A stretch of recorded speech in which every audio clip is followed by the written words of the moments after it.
All right. So, up until now, we've had some introduction into evidence based medicine and that pyramid of different types of experiments that can be done to help you evaluate whether or not something has a legitimate claim to being useful for our health. So, I also want to include another lecture called The Fine Art of Baloney Detection. And this excerpt is coming from Carl Sagan. And so these ideas are going to help you spot the phony things that are out there that get marketed for you to buy their products, but they actually don't have any basis in science and probably have no real effect. So, who is Carl Sagan? Many of you have probably not heard of Carl Sagan. He was an American astronomer and planetary scientist, and he lived from 1934 to 1996. He was a leading author and a scientific communicator. So you may have seen some of his older episodes on TV from his show called Cosmos. And if not, that's all right. But one of Carl Sagan's things was to advocate for scientific skeptical inquiry and the use of the scientific method. So he developed what he called the fine art of baloney detection. So through their training, scientists are equipped with what Carl Sagan calls the baloney detection kit.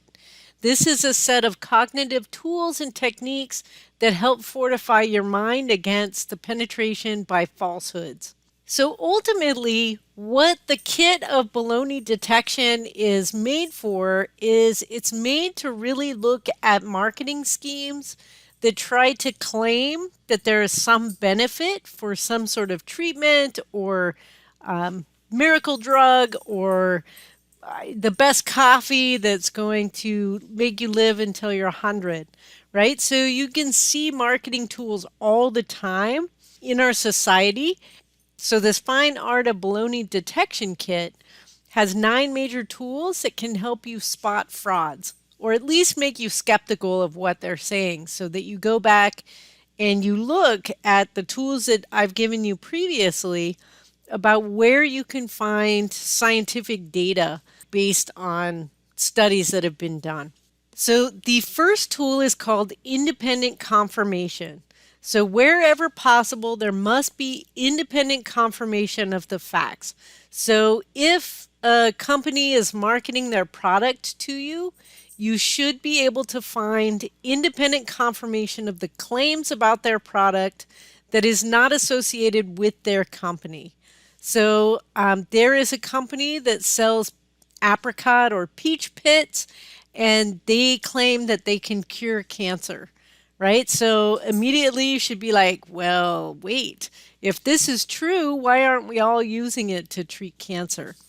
Right? So commercial sources that promote the consumption of raw apricot kernels recommend taking between 6 and 10 kernels per day. And some recommend more for people with cancer, but this can be dangerous.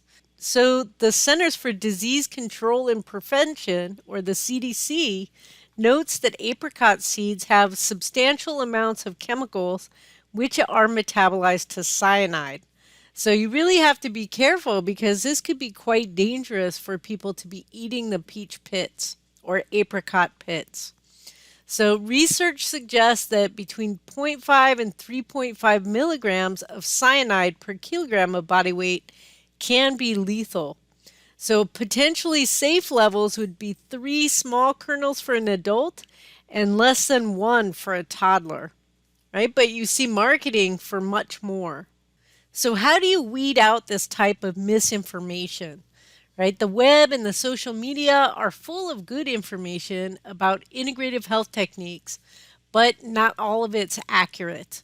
So to weed out the bad information from the good, try to use the 3 Ds: dates, documentation, and double check. Check the creation or update date.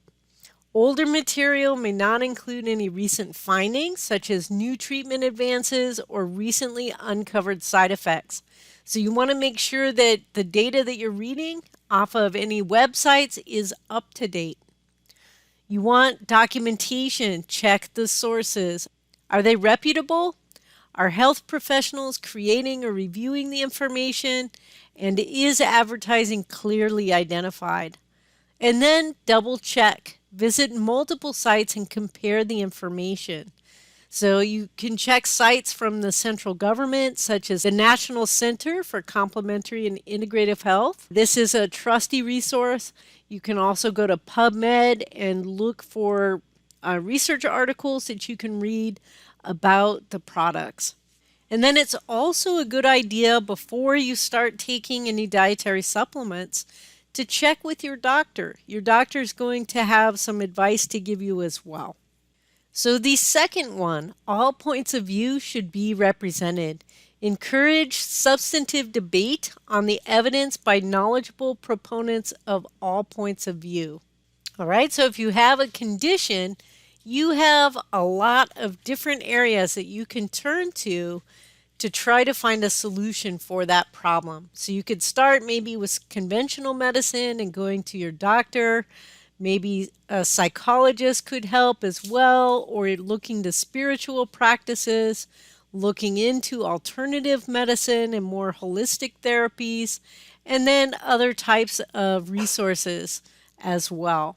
So there's lots of areas where you can find points of view that may be different from one another or may reinforce each other. So once you're debating these different sides, right, you're going to want to find something that is going to be in the middle and will be supported by multiple avenues.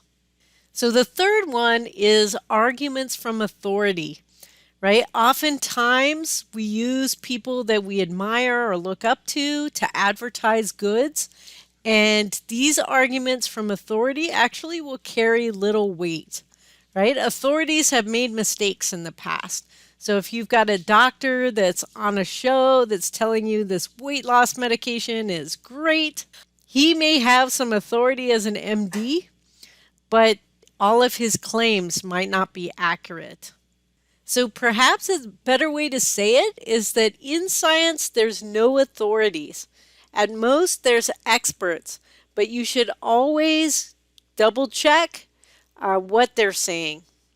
So for example, one thing in history was the use of radium water, right? Radium is radioactive. And when it was first discovered, it was thought to be this kind of miracle cure-all thing. And so they would put radium into drinking water and they would sell it. So even though the science of radioactivity was actually in its infancy in the 1920s, doctors, lay people, the Tribune reporters were all quick to declare that radium was the grand bringer of health. And people that ended up drinking this, they actually would get cancer. So not good. So the fourth thing that you should do is to spin more than one hypothesis. So if there's something to be explained, think of all the different ways which it could be explained. Then think of tests which you might systematically do to disprove each of the alternatives. So what survives is the hypothesis that resists disproof. This one's going to have a much better chance of being the right answer than simply taking the first idea that caught your fancy. For example, Kosarizzi and their colleagues observed that when lymphocytes from aged humans are exposed to pulsed magnetic fields, they recover immune loss that occurs with aging. So how does this occur? So here's some ideas that you could present that might be hypotheses as to how this happens. And oftentimes medical treatments that we do use, we don't always know how they work. That has a lot of investigation that has to be taken into account to try and figure that out. So note that this research occurred quite a long time ago now. So it actually would be interesting to take a look at the research that's been conducted on pulsed magnetic fields in human health and see what they've actually found in the last 30 years. So this could be a project for somebody if you're looking for something to do. Another thing is to try not to get overly attached to a single hypothesis, right? So sometimes researchers will fall in love with their hypothesis and they can't let it go, even though that hypothesis is not really supported. And they strategically do experiments that will maybe bias them towards the outcome that they're looking for. So just because it might be your pet hypothesis, it might not be correct, right? So it's only one way or station in the pursuit of knowledge.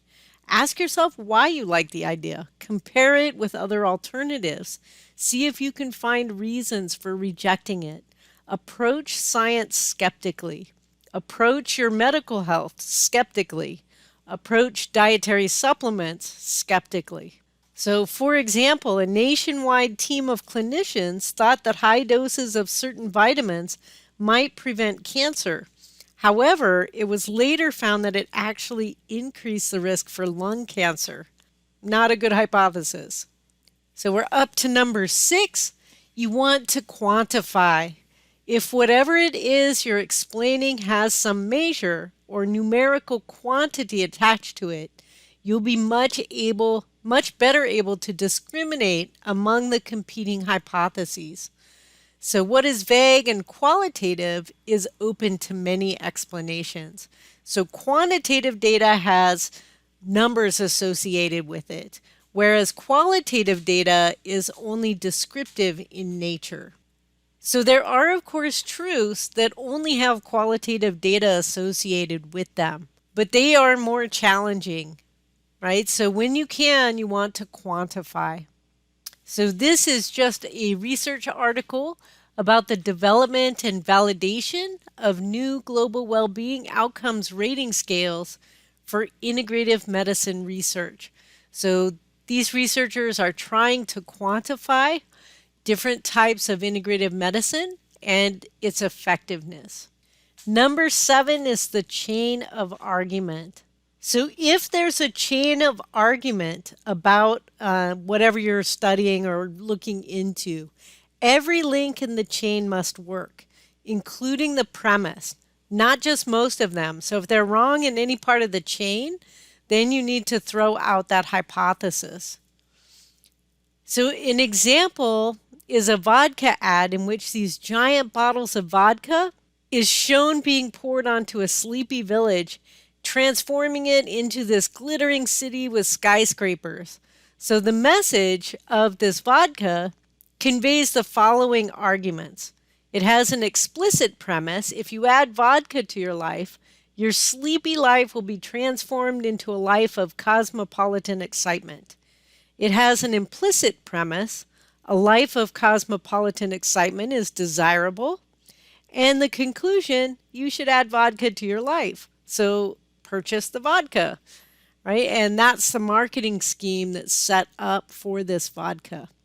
So you need to be careful about the way things are marketed to you and just kind of being sucked in by that pull of seeing what you want to achieve in your life and then giving that supplement or that product that place that causes it to be so. That's not always going to be true. That's not always going to be true, and in fact, many times it's actually quite false. So number 8 is Occam's razor. So what is Occam's razor? Occam's razor is this convenient rule of thumb that urges us when faced with two hypotheses that can explain the data equally well, that we should choose the simpler one, and that's most likely going to be what is correct. So here's a situation. Imagine a patient presents to casually complaining of a headache, neck stiffness, fever, and confusion.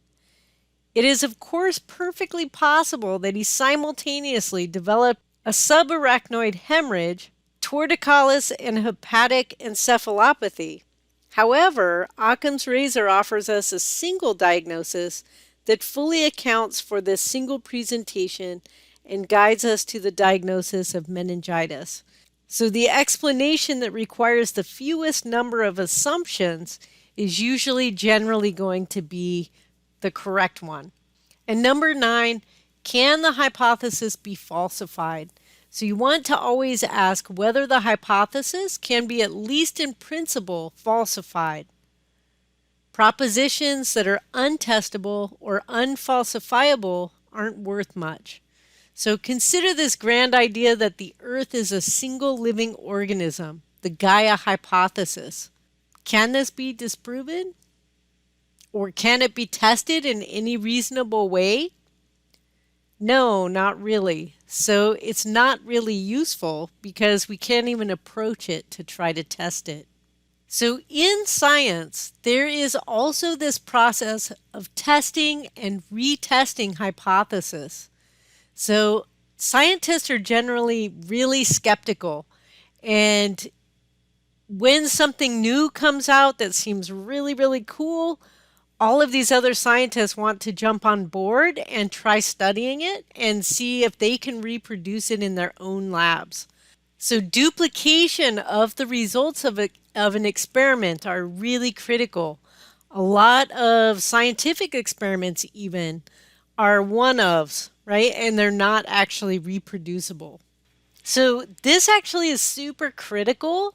There have been reports out there that up to 48% of scientific experiments that are one-ofs, like there's only one report of a phenomena, that they're wrong, right? So you really want to look at multiple studies and have repeated data or duplicated experiments from different labs that show the same results, right? If you don't have corroborating data, you want to be very, very skeptical of what you find. So if there's only one study that's showing the outcome that you want to see, be very skeptical. All right, so this is our first part of the baloney detection kit. In the next lecture, we'll take a look at this second part of the baloney detection kit.